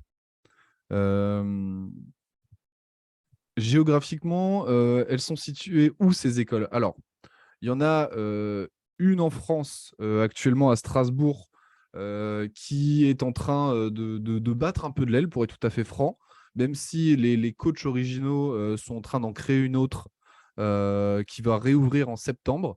Donc, si ça vous intéresse, je pourrais vous donner les contacts, ou Justine pourra donner mon contact, et puis vous pouvez m'appeler, il n'y a aucun souci. Je vous mettrai en contact avec ces personnes-là parce qu'ils n'ont pas encore trop communiqué dessus. Et sinon, il y en a une en Finlande, il y en a une en Suisse, c'est la vidéo que je vous ai passée. Il y en a une en Espagne, Et il y en a quelques-unes qui sont en train de se développer aux États-Unis. Je crois même qu'il y en a une en Chine, mais après, j'ai pas trop de visibilité en dehors de l'Europe, pour être très honnête. Combien d'élèves par promo, je suppose? C'est ça, hein, la question. On est au début, on est 20. On est 15-20 au début. À la fin, on est moins de la moitié. Pourquoi? Parce que y en a qui supportent pas le choc. Tout à l'heure, je parlais de sortir de sa zone de confort, d'oser aller au-devant des personnes. Il y a cet élément-là, hein. L'entrepreneuriat n'est pas forcément fait pour tout le monde et qu'il y en a qui voyaient une formation un petit peu alternative, un petit peu sympa, mais ça reste une formation qui est très exigeante. Et puis après, il y en a d'autres qui ne supportent pas le mode d'apprentissage et qui préfèrent retourner au système classique. Ça s'explique par deux choses, hein. Peut-être qu'ils peuvent ne pas aimer et préférer vraiment le système classique. Et l'autre élément qui explique ça, c'est le choc que ça peut provoquer de passer presque 20 ans dans un système éducatif qui nous donne, entre guillemets, ce qu'on doit apprendre le prof est un sachant et l'élève un apprenant, à tout le monde est sachant, tout le monde est apprenant, et on passe sur un partage en autodidaxie. Donc ça peut être compliqué, et notamment dans les groupes que je vais accompagner en entreprise. Les 6 mois à 1 an sur le début de l'accompagnement sont consacrés à une notion de désapprentissage du mode de formation auquel on a été formé jusqu'à maintenant. Et ça génère beaucoup de résistance chez les personnes qui n'en veulent pas. C'est un mode d'apprentissage qui peut te déstabiliser. Alors, les profils artistiques ont-ils leur place dans ce type de formation? Oui, si tant est que là, l'entrepreneuriat, le thème, c'est l'entrepreneuriat, si tant est que l'artiste veuille engager une activité entrepreneuriale avec son art. Sinon, si c'est juste de l'art et qu'il ne veut pas aller développer des compétences d'entrepreneuriat autour de ça pour aller le commercialiser, je ne suis pas sûr qu'il ait sa place là. Il vaut mieux qu'il aille faire une école d'art. Et alors, qu'est-ce que les personnes viennent chercher au départ, nous demande Elsa. Alors, c'est une bonne question. Je ne peux pas y répondre pour tout le monde. Je peux y répondre pour moi. Je peux y répondre pour un de mes collègues parce que je sais ce que lui venait y chercher. Pour moi, j'en ai un petit peu parlé tout à l'heure, mais je venais vraiment chercher un mode d'apprentissage alternatif et une bouffée d'air frais. Je venais chercher un espoir, pour être très honnête. Et ça n'a pas loupé, puisque je suis passé de quasiment dernier de ma promo à quasiment premier à 1 an d'intervalle. Donc, comme quoi, j'étais pas si bête que ça. Mais c'est vraiment le mode d'apprentissage, moi, que je venais chercher, c'était le décalage. Et j'ai un autre collègue, tout à l'heure, je parlais d'une personne qui avait 27 ans. Lui, c'était déjà un entrepreneur. Il avait déjà essayé des choses, mais il était tout seul dans son coin. Il manquait de compétences. Et salut Caroline, bonne soirée à toi. Il manquait de compétences et donc il avait besoin de se trouver des équipes, de se muscler. Il est arrivé déjà avec un projet. Donc lui, c'était vraiment pour apprendre l'entrepreneuriat. Merci, merci Louis. Et ben, du coup, je te propose qu'on passe à la partie transposition en entreprise, parce que là, on a vu la facette formation initiale, la facette création d'entreprise à la Team Academy, et les équipes apprenantes, ça concerne aussi l'entreprise. On a vu que chez Germe, ça prenait de l'espace aussi, j'allais dire ça prenait racine sans faire de mauvais jeu de mots. Alors, pour toi, en entreprise, comment ça peut se transposer? Alors, pour vous parler de ça, je vais vous parler de l'expérience Altera, parce que pour moi, le gros avantage et la faiblesse de l'organisation apprenante, c'est que ça doit être lié à des intentions. Ça doit être lié à pourquoi on fait ça, qu'est-ce qu'on vient chercher derrière ça, puisque le cadre va être mouvant et flexible. Donc, si c'est mettre une organisation apprenante pour mettre une organisation apprenante et qu'on ne sait pas ce qu'on veut derrière, bon, ça ne va pas marcher, et puis ça ne serait même pas une bonne idée. Par contre, l'expérience dont je vais vous parler, eux, ils avaient 2 intentions qui étaient très claires. Et c'est pour ça qu'on a pu leur proposer ce mode de fonctionnement avec leurs équipes. Ils avaient 2 intentions. La première, c'était de faire une refonte de leur fonctionnement managérial pour passer sur quelque chose de plus horizontal. Et le deuxième élément, c'était de retravailler leur fonctionnement de montée en compétences parce que il y avait les questions de Calliope et de changement, et puis la taille de l'entreprise qui faisait qu'ils n'allaient plus avoir de subventions, qu'ils avaient une boîte avec des consultants. Alors, c'était du pilotage, de la MOA et du change qu'ils allaient placer chez leurs clients pour des missions à durée moyenne, donc entre 6 mois et 1 an, voire longue, hein, voire plus longue. Et donc, ils avaient un besoin d'être compétitifs sur la montée en compétence de leurs collaborateurs, mais tout le temps qu'ils passaient en formation, c'est du temps sur lequel ils ne pouvaient pas, qui leur coûtait de l'argent et sur lequel ils n'en gagnaient pas. Et donc, ils avaient une vraie problématique, c'est que les formations coûtaient trop cher et que la boîte avait pris une trop grande place. Ça, c'est le premier élément. Et le deuxième, c'est que dans ce milieu-là, une compétence, elle est valable entre 18 mois et 24 mois peut-être. Et donc, ça demande un renouvellement qui est permanent. Donc, ça, c'est en fait, c'est le deuxième élément. Et le troisième, c'est qu'ils avaient des compétences en interne qui pouvaient être partagées et donc enrichir tout le monde et faire en sorte de rehausser le niveau de compétences des consultants dans la boîte. Avec les ressources en interne. Et ça, ils ne savaient pas comment faire. Alors concrètement, de où ils sont partis et qu'est-ce qu'ils ont fait? Ils sont partis d'un système managérial qu'on va dire classique avec 5 ou 6 managers et sous chaque manager, il y avait une dizaine de consultants qui étaient placés en mission par l'organe commercial de la boîte. Et Donc ça ça, c'était le transformé. système... Vas-y. Non. Et donc, ça s'est transformé en... C'est ça. Ça, c'était le système initial et ça s'est transformé en 7 cercles apprenants, 7 équipes où il n'y avait plus de managers qui se retrouvaient une fois par mois pour échanger sur la question des missions, obtenir du soutien et des conseils vis-à-vis de leurs missions et sur la question de la montée en compétences. Et alors, les outils, learning contract, individuel, collectif, tout ça, ça existe? Ça n'existe pas quand on transpose en entreprise, en équipe apprenante? Ça existe. Juste, je complète sur la régularité. Il y a les sessions une fois par mois de chaque équipe, plus leur groupe Teams avec une équipe qui est soutenante derrière chacun et où dès qu'ils ont une question ou un problème, ils peuvent aller poser la question dessus ou contacter un de leurs collègues. Donc, en fait, le manager est remplacé par l'équipe.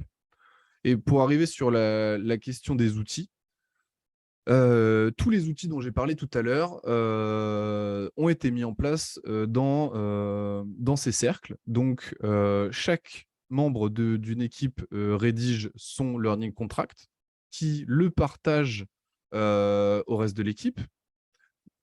En allant chercher les différents points communs des learning contracts individuels, l'équipe va créer un learning contract collectif et ensuite ils vont se créer un agenda de toutes les training sessions ça dépend des équipes. À nouveau, tout le monde choisit, le cadre est libre, mais ça peut être 4 mois, 6 mois, 1 an et les équipes sont renouvelées tous les 1 à 2 ans parce que les cercles sont créés en fonction de thématiques métiers aussi. Donc, combien de personnes par cercle en général, Louis? Entre 8 et 15. Ça dépend de qui a choisi quelle thématique et des effectifs qu'ils ont, mais ils évitent de descendre en dessous de 8, sauf vraiment problème. Et ils évitent d'aller au-dessus de 15 parce qu'après, c'est trop gros comme équipe. Voilà. Tout ça sous l'impulsion d'un coach. C'est qui les coachs quand on est en entreprise? C'est ça. Bon, là, pour cette entreprise-là, on a formé des coachs en interne. Donc, pour expliquer le fonctionnement, il y a un cercle de coachs. Chaque membre du cercle de coach est lui-même coach d'une équipe de collaborateurs. Et ce cercle de coach est supervisé par, on va appeler ça un head coach ou un super coach. Moi, j'aime pas trop super coach, mais et donc ce head coach-là, c'était moi. Donc pendant 3 ans, je les ai formés. Donc en partant de zéro jusqu'à les laisser en totale autonomie. Maintenant, il y a 2 mois, j'ai quitté cette boîte il y a 2 mois, ma mission était terminée et donc le head coach a été remplacé par un autre coach. Donc voilà comment fonctionne le système. C'est un cercle de coach, lui-même coaché, qui va aller coacher toutes les différentes équipes. Mais le coach n'est pas un manager. Merci. Alors, ce qui est intéressant, c'est de regarder le chemin parcouru, c'est de regarder les résultats. Et là, on a la chance d'avoir ce soir le dirigeant de cette entreprise. Grégory, je vais te demander d'ouvrir ta caméra et ton micro. Je pense que tu nous entends. Voilà, je crois, ouais, puisque son icône est là, il devrait apparaître dans quelques instants. Tadada. Je C'est sais vrai, pas s'il j'avais nous pas vu entend. qu'il était arrivé. Il C'est est lui notre arrivé invité surprise. discrètement. Voilà, et je ne sais pas s'il nous entend. Si. Si, ça y est, ça y est. Bonsoir Grégory, bienvenue dans ce webinaire Germe sur les équipes apprenantes. Louis a souhaité ta présence ce soir pour illustrer la transposition en entreprise du mode Team Academy. On est sur le thème, comment manager avec les outils de la Team Academy. Alors, tu viens d'entendre l'explication de Louis sur la structuration, sur la mise en place. Ce qui est intéressant, c'est toi, ton témoignage, ton vécu de dirigeant, 3 ans après, déjà ton évaluation de cette expérience. Là, il faut que tu mettes le son parce qu'on ne t'entend pas.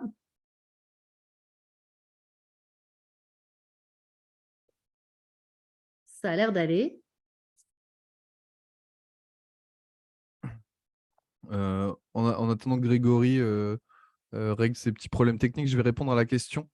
Est-ce que tu pourrais expliquer, s'il te plaît, la différence entre un coach et un manager? Alors oui, le coach joue vis-à-vis de l'équipe un rôle de coach, c'est-à-dire qu'il est garant de la pédagogie et du fonctionnement de la pédagogie. Il ne va pas s'occuper de comment se sent le collaborateur en mission, même s'il y a une vigilance, s'il y a un warning, il va le remonter à la RH, mais c'est tout ce qu'il va faire. Il va être là pour donner à l'équipe au début les principes de fonctionnement, l'accompagner sur la montée en compétence vis-à-vis du fonctionnement de l'équipe apprenante. Et après, c'est l'équipe qui se charge de jouer le rôle de manager vis-à-vis d'elle-même. Donc, peut-être qu'au début, hein, aux prémices et au moment où l'équipe se lance, au tout début, il va peut-être avoir un pied dedans, un pied dehors sur cette notion de management, mais très rapidement, au bout de 6 mois, 1 an, il n'incarne plus du tout ce rôle-là. Et c'est l'équipe qui prend ce rôle. Est-ce que c'est bon, Greg, pour… Je ne sais pas. Ah, tu as cliqué 2 fois, je crois.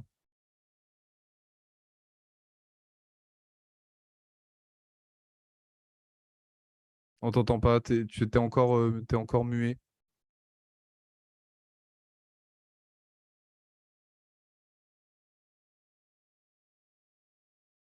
On va continuer quelques questions en attendant que se règlent les problèmes techniques. À la Team Academy, il y avait un référentiel de 21 compétences.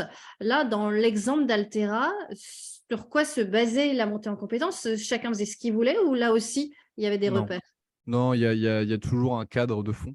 Là, pour le coup, c'est vrai qu'avec Altera, ça s'y prêtait bien parce que ils avaient déjà des valeurs d'entreprise et des principes de fonctionnement, mais surtout, ils avaient une grille d'évaluation qui leur était propre pour chacun des domaines des consultants.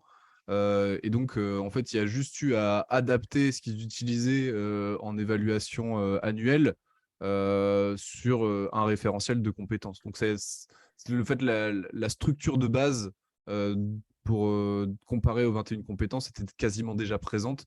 On a juste eu besoin de l'adapter et de la renforcer un petit peu, mais ça n'a pas été le plus gros boulot.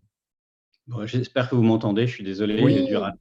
Cool. super. Bon. Bienvenue, Super. Grégory. Alors, Bienvenue, on va reprendre le merci. fil de l'échange. Est-ce que tu peux reformuler Eh bien, alors, nous, on a envie de savoir, au bout de 3 ans, c'est sans doute un vrai investissement pour une entreprise. Qu'est-ce que ça a vraiment changé au bout de 3 ans dans ton entreprise? Déjà, ce qu'on peut dire, c'est que ça change le rôle du dirigeant, entre guillemets, puisque on passe d'un job où on dirige, où on manage de façon classique à un job d'animateur. C'est-à-dire que finalement, le rôle consiste désormais à définir un cadre. Et le cadre, c'est quoi? C'est le respect des valeurs, c'est le fait de faire avancer tous les projets vers la vision, et c'est de définir des rituels de resynchronisation. Voilà, donc c'est ça le cadre. Et on est dans donc la définition et le respect du cadre, et plus dans l'imposition nécessairement d'objectifs quantitatifs qui seront sanctionnés positivement ou négativement par des augmentations, par des entretiens, etc. Donc en fait, on casse un peu le carcan managérial, on va dire, dans lequel moi j'estimais qu'on était otage du vécu culturel qu'on nous a tous inculqué finalement. Et du coup, qu'est-ce que ça génère donc ça, un meilleur confort intellectuel par rapport à qui je suis, puisque je pense qu'on manage aussi un peu à la façon dont on est, enfin la façon dont on est fait. Et puis ensuite, côté collaborateur, à partir du moment où le cadre est clair, il y a des prises d'autonomie, il y a moins de souffrance, il y a moins de turnover. Comme il n'y a plus de management, la marque employeur, quand on est en entretien de recrutement, on dit chez nous, vous n'aurez pas de manager, votre manager, c'est votre cercle. Ah ouais, c'est quoi un cercle? Donc, on crée une différenciation. Et je crois qu'un des plus gros bénéfices, c'est d'avoir répondu à l'enjeu de l'obsolescence programmée des compétences. C'est-à-dire que un collaborateur chez Altera, il devient dépositaire de son avenir professionnel. S'il ne veut rien apprendre, il reste dans son coin, dans le cercle, il va être secoué par les autres, mais j'ai envie de dire que ça lui appartient. En revanche, quelqu'un qui effectivement a une ambition pour atteindre un niveau d'exigence et de compétence, il va avoir tous les outils pour aller le chercher. Et donc, il ne peut plus se cacher derrière un client qui ne le met pas suffisamment en avant, un manager qui ne reconnaît pas son travail, etc., etc. En fait, ça part de lui et ça lui revient. Ouais, c'était un peu long comme réponse, mais j'avais le micro, alors j'en ai profité. Tout va bien. Ça a été quoi ton plus gros apprentissage de dirigeant? En fait, là, ici, on est tous en train de se dire, mais en tant que dirigeant, ça doit secouer quand même pour mettre ça en place. C'est un peu comme du saut à l'élastique. Ouais. En fait, le premier apprentissage, le plus cuisant, j'ai envie de dire, c'est que tout le monde n'a pas envie de grandir et d'être autonome. C'est-à-dire que quand on a mis ça en place, on a commencé par se prendre 20% de turnover parce qu'on avait des gens qui voulaient devenir manager et à partir du moment où on supprimait le poste, ils ne pouvaient plus évoluer de cette façon-là. Ils avaient d'autres modèles à appréhender, mais en tout cas, le modèle de référence qui était le leur, il fallait qu'ils en changent. Certains n'ont pas réussi à suivre.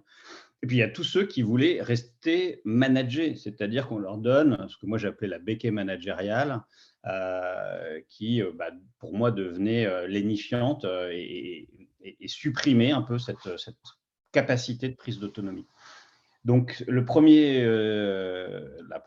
mur, c'est de se rendre compte que une fois qu'on avait choisi un modèle qui nous semblait inspirant, tout le monde adhérait. Voilà. L'apprentissage que j'ai fait aussi, c'est que quand j'ai voulu défendre le projet face à toute mon équipe en séminaire, globalement, ça a été dans le meilleur des cas, on suspecte que ça peut être intéressant, mais globalement, c'est plutôt un non, quoi. On n'a pas envie de changer. Et en fait, la conviction qui était la mienne de dire, mais en fait, on y va. Ça fait partie de l'alignement valeur-vision projet stratégique. C'est vers ça qu'on va. Cette force de conviction, en fait, a permis de lever des freins progressivement. Alors, effectivement, on a perdu 20% de l'effectif, mais avec les 80% qui restaient, on était beaucoup plus loin. Et finalement, le fait d'avoir tenu bon dans cette forme de tempête de turnover nous a permis derrière de développer des convictions sur notre singularité et finalement d'attirer des profils beaucoup plus autonomes. En fait, on a fait une transformation, j'ai envie de dire, c'est presque bête à dire quand on le dit comme ça, mais on a décidé de notre organisation. On a donc du coup transformé les personas candidats qui ont rejoint Altera. Et ma plus grosse surprise, c'est que ça a marché en fait. Au-delà de mes espérances, parce que aujourd'hui, les collaborateurs sont vraiment dans la typologie de posture qu'on voulait. Merci. Je rebondis sur la question d'Elsa, parce que Greg y a répondu. Oui, c'est déroutant pour les salariés au début. Il y a la question du change qui se pose et puis aussi de la vision dans le cas d'Altera qui avait été définie par les collaborateurs, enfin par une bonne partie quand même des collaborateurs qui voulaient aller vers ce modèle. Donc ça, c'était des choses qui étaient aidantes, mais c'est sûr qu'un changement, quel qu'il soit, s'il est amené de la mauvaise manière, il est déroutant. Alors là, pour passer sur un modèle pédagogique qui est différent, c'est sûr qu'il y a du boulot de change management à opérer. Et après, comme l'a dit Greg, après, c'est quel est le parti pris de l'organisation. Et une fois que la première vague de départ est passée, en fait, ceux qui restent savent pourquoi ils sont restés et ils restent du coup plus longtemps. Merci beaucoup. Je vais vous proposer une dernière question peut-être dans le chat parce que j'ai l'œil aussi sur l'heure qui tourne avant qu'on passe au Motorola pour conclure. Il y a une Oui, question je vois sur quelques l'intégration des questions. nouveaux. Alors, le cadre, d'abord, c'est un petit peu comme, je dirais, la culture d'une boîte. Il y a des rituels et il y a un cadre. Et donc, à partir du moment où on a pris le pli de se voir une fois par mois, dans un protocole d'entreprise apprenante avec les règles qui ont probablement été évoquées, j'imagine, l'avocat de l'ange, tout part de soi, la suspension du jugement, l'apprentissage par l'action, etc., etc., etc. Finalement, le cadre, il échappe progressivement aux facilitateurs coach. Ils sont toujours garants du fait qu'il soit appliqué, mais en fait, il est appréhendé par les parties, par les collaborateurs. Et quand il y a à un moment donné une réflexion un peu cynique, on dit attention, là, tu n'es pas dans le cadre. Donc, ce sont eux qui autorégulent ce cadre. Ça, c'est la première façon, je dirais, de répondre. Et comment les nouveaux sont intégrés? En fait, on a fait une expérience de créer un cercle qui a servi de sas de désapprentissage et d'intégration. Donc, en fait, on a mis ça en place pendant une petite année. Ça a pas mal marché. Où l'idée, c'était un peu d'apprendre à apprendre. Voilà. Et la personne qui s'occupait de l'animation de ce cercle, en fait, au bout de, je ne dis pas de bêtises, 15 ans de boîte, elle a rejoint une autre aventure.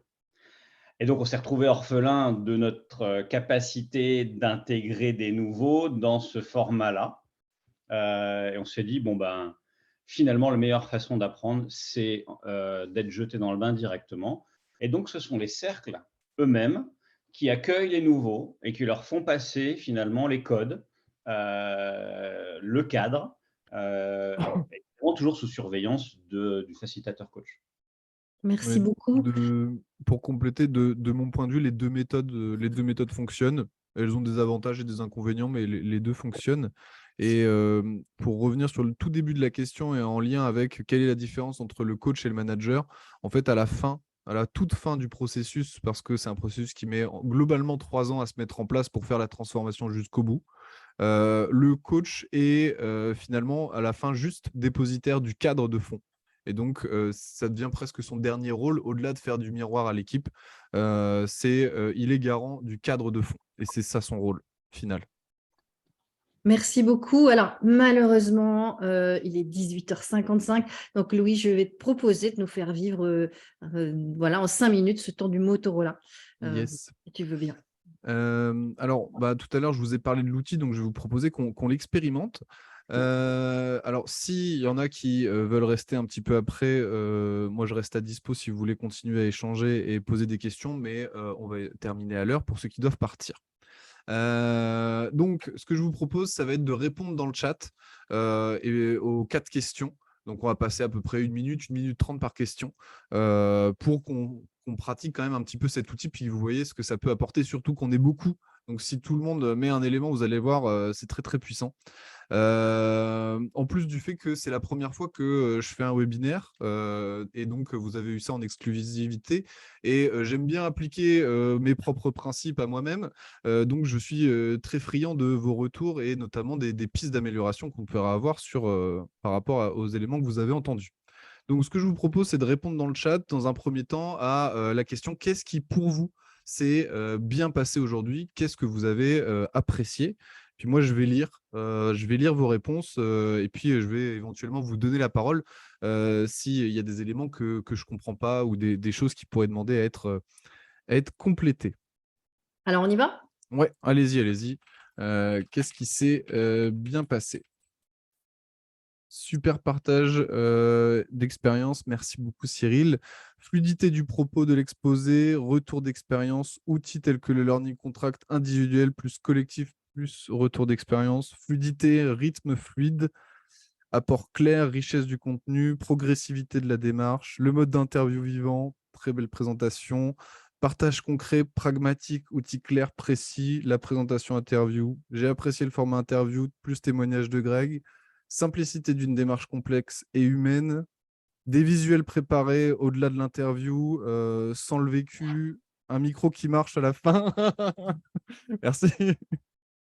Du coup, j'ai perdu mon fil. Teasing, pardon. Alors, Marion, j'ai pas compris.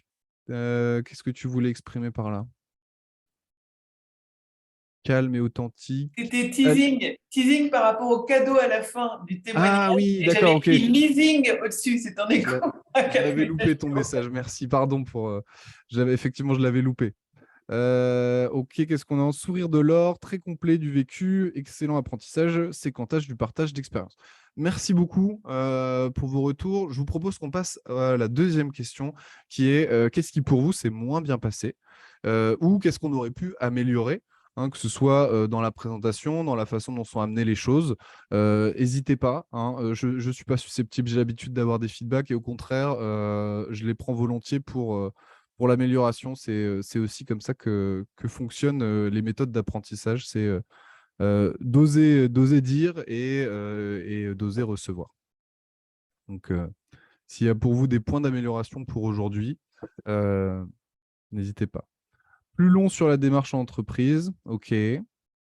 Implication des participants, la balance vécu perso, projection d'entreprise aurait pu être différente, ok. Passer plus de temps sur les expériences en entreprise, davantage de support partagé, un temps d'échange de 10 minutes sur 1h30, ok. Un peu plus de temps consacré, ok. Vous êtes assez convergents sur on aurait pu passer plus de temps sur l'entreprise. Arriver en retard mais attendre des participants en amont, point d'interrogation, ok. Le flou net du fond et d'écran perturbe. Ça fait des oreilles de lapin. Ah oui, c'est à moi. Ah oui, ok. Très bien, merci. Clarifier le cadre et poser et construire avec l'équipe. Définir plus clairement les termes techniques. Ok, super, merci beaucoup pour vos retours. Ça permettra de les prendre en compte. Est-ce que tout le monde a pu partager ces retours? C'est bon? Merci beaucoup. Je regarde le temps. Quelle heure est-il? Ok, il nous reste 1 minute, donc on va passer assez rapidement sur les apprentissages. Qu'est-ce que vous avez découvert aujourd'hui? Pareil, dans le chat, qu'est-ce que vous avez découvert, appris? Qu'est-ce qui vous a surpris? Voilà, avec quoi que vous repartez dans votre valise? Une équipe peut être un manager. Victoria.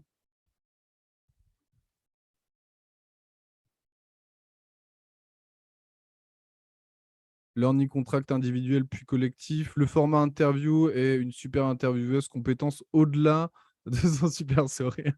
Beaucoup aimé le learning contract, ok. Les 5 grands principes, learning contract collectif individuel à nouveau.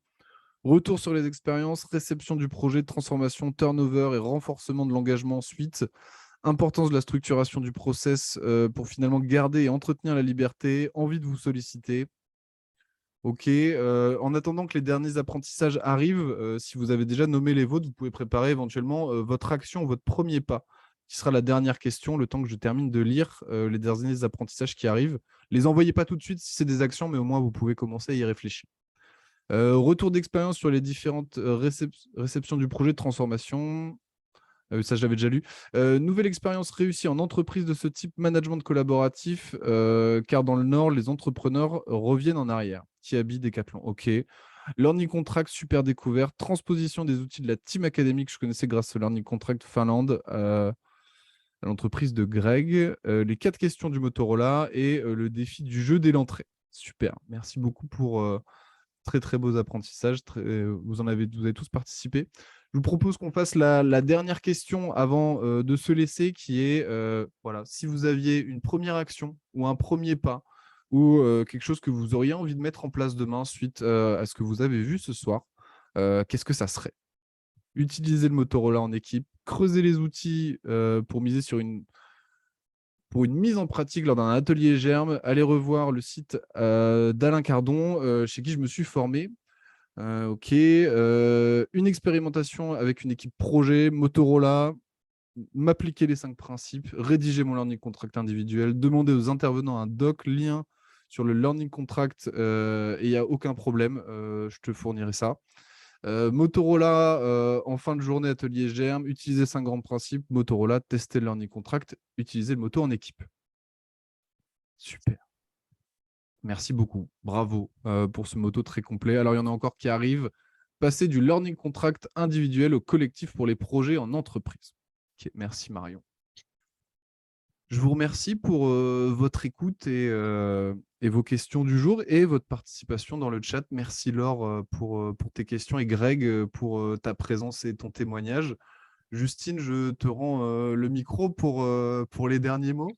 C'est gentil, merci. Comme quoi, voilà, vous avez plus qu'à copier-coller tout ce que vous avez marqué dans le chat pour faire la même chose sur le questionnaire juste derrière. Vous avez déjà fait le travail et vous avez déjà vécu Motorola, donc c'est génial. Vous avez déjà tout pré-mâché le travail. Si vous avez des questions encore pour ceux qui veulent encore creuser davantage et profiter cet instant où, en tout cas, on vous laisse la parole. Et pour ceux qui doivent nous quitter, je vais vous souhaiter une très, très belle soirée. Je vous envoie tous les docs, en tout cas avec Louis et Laure et Greg, on se met tous d'accord et on vous envoie les docs pour vous fournir un bon récap de ce webinaire et pouvoir, après que vous puissiez le réutiliser dans vos ateliers, vos journées ou en entreprise et que ça vous ait donné en tout cas des belles inspirations via ce témoignage. Donc, belle soirée à tout le monde pour ceux qui nous quittent. Et si vous avez des questions, n'hésitez pas, on va être de moins en moins, donc prenez la parole, vous avez l'espace. Donc là, on reste en ligne hein, pour les questions. Et là, c'est en direct, hein, vous levez la main. Voilà. Ouvrez votre micro, allez-y. Moi, j'avais juste une question, Louis. Ça a l'air, parce que j'ai un fils qui est en première année d'Epitech, donc c'est pas exactement comme Team Academy, mais ça ressemble pas mal sur certains aspects. Pourquoi l'école ne marche plus bien? Est-ce que tu sais pourquoi? Parce que là, ça a l'air d'être super quand même comme façon d'apprendre pour les jeunes. Ouais, je sais pourquoi. C'est une question de système trop innovant dans un système trop verrouillé. En fait, c'est le fait que l'école soit dépendante de l'EM de Strasbourg, qui, elle, est gérée par des universitaires. Le départ des coachs originaux et du directeur de la formation récemment fait qu'en fait, elle se fait manger par rapport à la pédagogie originelle. C'est pas du tout que la pédagogie marche pas, au contraire, on l'a bien vu aujourd'hui, c'est que les personnes qui sont en charge du bachelor actuellement à Strasbourg n'ont pas les compétences ni les croyances que ça peut fonctionner. Et c'est pour ça que je vous disais, les coachs originaux sont en train d'en créer une autre, et pour le coup indépendante, parce que la situation de tension était telle qu'ils ont eu besoin de quitter en fait leur bébé. Ouais, je comprends. Merci beaucoup. De rien.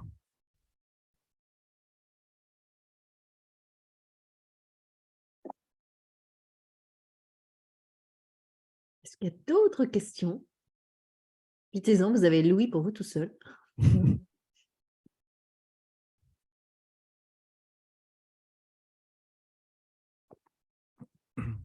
Et pour faire la suite par rapport à ce que tu viens de répondre, Louis, donc ça, c'est bachelor, mais finalement, c'est comme une école de l'entrepreneuriat qui pourrait être ouverte à des jeunes ou des moins jeunes qui ouvrent leur start-up, en fait. Tout à fait, oui, tout à fait. Ça pourrait être mis en place dans des pépinières, ça peut être en Finlande, ça fonctionne très très bien et ça fonctionne depuis 30 ans. Donc là, c'est plutôt le système éducatif français qui a beaucoup de mal à s'adapter. Et ça c'est pas la première fois qu'on voit ça, en fait. Une école comme ça qui naît, ils étaient très contents de l'avoir le temps que l'EM obtienne son label d'école très innovante, et puis après, ils ont détruit la formation. Voilà. Okay, question de culture. Tout à l'heure, on parlait de la transformation de la culture et du fait que des gens partent. parce que le choc est trop dur ou parce que ça ne leur convient pas. Bon, en fait, on est à peu près sur le même type de changement au sein d'une école. C'est vrai que nous, on faisait tâche. On était un petit peu les extraterrestres de l'EM de Strasbourg, quoi. Mais on était très heureux comme ça. Ok. Merci beaucoup. Bonne soirée à tous. De Au rien. revoir. Bonne soirée. Merci, au revoir. Salut. J'ai une question plutôt pour Justine. Oui. Quand est-ce que Germe s'inspirera de la Team Academy pour infléchir son système, ses principes pédagogiques? Eh ben, il y a déjà eu pas mal de choses quand même on a lancé la perche avec les Learning Exploration en Finlande et puis après à Bilbao, à Mondragon. Donc après, il ne serait Concrètement que- sur le terrain. Concrètement sur le terrain. Ouais, je remonte. Ok. Mais je pense qu'on fera quelque chose, à mon avis. Il y a d'autres choses à creuser et je pense que Germe est dans la même lignée que ce que la Team Academy propose et en tout cas dans les mêmes valeurs et ces choses-là. Donc, il y a des choses à faire et il y a encore beaucoup de chemin à parcourir. Merci. Est-ce qu'il vous reste des questions, des interrogations? Je vais en tenter une. Vas-y. Bonsoir. Donc, Bonsoir. est-ce que pour toi, ça aurait du sens de faire un learning contract, donc de partir de l'individu, à savoir moi, sachant que l'équipe ou le collectif ne serait pas forcément dans la même dynamique? Est-ce que ça peut donner envie, créer une impulsion, engager d'autres? Parce que, voilà, enfin, voilà. Qu'est-ce que tu en penses? Bah, déjà, le learning contract individuel n'appelle pas forcément le learning contract collectif. Donc, tu peux le faire pour toi et juste pour toi, pour ton propre développement et pour te poser des jalons et ton propre parcours. Moi, voilà, ça fait 5 ans, 6 ans maintenant que j'ai terminé le bachelor et mon learning contract est toujours à jour. Et pour moi, après, quand j'arrive dans une équipe où il y a lieu de le partager, je le partage. Mais je fais toujours mon learning contract. Globalement, je le refais tous les 6 mois. Parce que ce que j'ai expliqué tout à l'heure reste valide, c'est-à-dire que tu te poses tes jalons, tu te poses le chemin vers lequel tu veux aller et tu te diriges dans un sens beaucoup plus précis que si tu ne poses pas les choses de manière explicite. Donc pour moi, ça a une vraie vertu déjà à un niveau individuel. Si encore mieux, tu as la chance de créer des vocations dans une équipe et que vous pouvez aller jusqu'au learning contract d'équipe, moi je considère ça comme une chance, hein. Peut-être que ce ne sera pas le cas de tout le monde, mais tu n'as pas grand-chose à perdre, je pense. Au contraire, peut-être même à gagner. Ok, ça marche.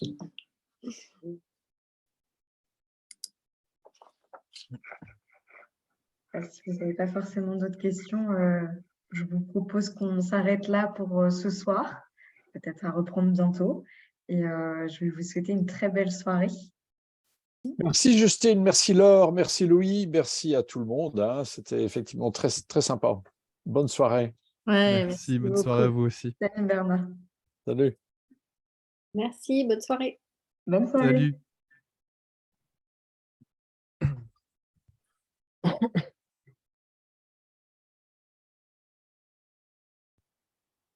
Tout va bien, Justine? Ah bah oui, super. Vous, comment ça va? Moi, là, je suis un peu fatiguée quand même. Je vais juste arrêter le partage.